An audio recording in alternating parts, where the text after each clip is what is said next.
City কর্পোরেশনকে দুর্নীতিমুক্ত করাই হবে প্রথম কাজ এবং এজন্য সকল কর্মকর্তাদের সতর্ক থাকার আহ্বান জানিয়েছেন কুমিল্লা সিটি কর্পোরেশনের নবনিযুক্ত প্রশাসক ইউসুফ মোল্লা টিপু।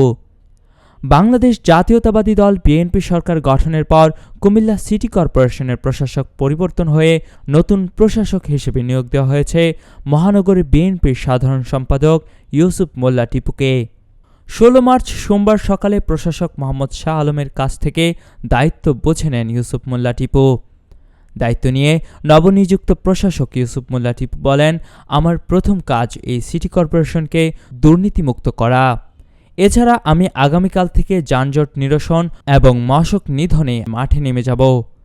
আশা করি আমি কুমিল্লাবাসীর আশা আকাঙ্ক্ষা পূরণ করতে পারব। আজকে থেকে ইনশাআল্লাহ আমি সর্বোচ্চ চেষ্টা করব নীতি নৈতিকতা আদর্শ স্বচ্ছতা সততা নিয়ে এই দুর্নীতিগ্রস্ত সিটি কর্পোরেশনকে দুর্নীতিমুক্ত একটি সিটি কর্পোরেশন হিসেবে কুমিল্লা সহ সারা বাংলাদেশের মানুষের কাছে উপস্থাপন করতে। আপনারা জানেন, এর আগেও আমি মিডিয়ায় বলেছি, বাংলাদেশের সবচেয়ে বড় দুর্নীতিগ্রস্ত city corporation Comilla city corporation. আজকে থেকে এই সিটি কর্পোরেশন একটি দুর্নীতিমুক্ত সিটি কর্পোরেশন হিসাবে আমি ঘোষণা করছি।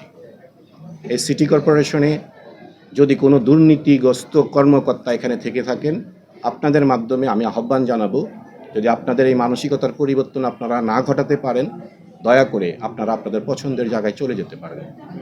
এই সিটি কর্পোরেশনে যদি আপনারা কর্মরত থাকেন, অবশ্যই দুর্নীতিমুক্ত হয়ে স্বচ্ছ হয়ে আপনাদেরকে এখানে থাকতে হবে। এটা আমার আপনাদের কাছে অনুরোধ। গত 5 আগস্টের পর থেকে কুমিল্লা সিটি কর্পোরেশন এ নিয়ে তৃতীয় প্রশাসকের পরিচালনার দায়িত্ব পেলেন। কুমিল্লার কাগজ, নিউজ ডেস্ক।